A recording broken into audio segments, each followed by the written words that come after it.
రేపు 4వ తేదీ నాడు 5 రాష్ట్రాల అసెంబ్లీ ఎన్నికల ఫలితాలు వచ్చిన తర్వాత దేశ రాజకీయాల్లో కీలకమైన మార్పులు రాబోతూ ఉన్నాయి.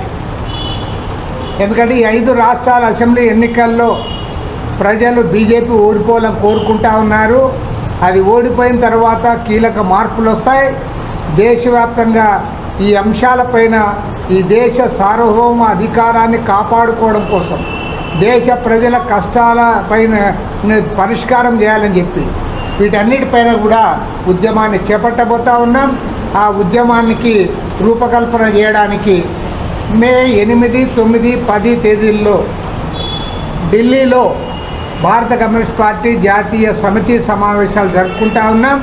ఈ సమావేశాల తర్వాత రాబోయే రోజుల్లో ఇతర వామపక్షాలు ప్రజాతంత్ర పార్టీలన్నిటితో కలిపి ఒక దేశవ్యాప్త జాతీయ స్థాయి ఉద్యమానికి శ్రీకారం చుట్టబోతూ ఉన్నాం.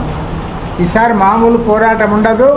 జాతీయ స్థాయిలోనే పెద్ద ఎత్తున మొత్తం అన్ని రాష్ట్రాల్లో కూడా ఈ నరేంద్ర మోడీ బీజేపీని గద్దె దించే కార్యక్రమానికి రూపకల్పన. వైసీపీ కూడా మోడీని వదిలిపెట్టి బీజేపీని వదిలిపెట్టి వస్తే ఖచ్చితంగా వీఆర్ రెడీ. తప్పేముంది? వైసీపీ ఇదే సెక్యులర్ పార్టీ, తెలుగుదేశం సెక్యులర్ పార్టీనే, ఈవెన్ జనసేన కూడా సెక్యులర్ పార్టీనే. వాళ్ళు అందరు కలిసి మోడీకి చేతులు ఎత్తే మేమేం చేస్తాం? ఎన్నికల్లో కలిసి పోటీ చేయడానికి సిద్ధమే. మోడీని వదిలేసి ఎవరైనా తప్పకుండా కదా. ఇండి కూటమిదే దాని అదే కదా.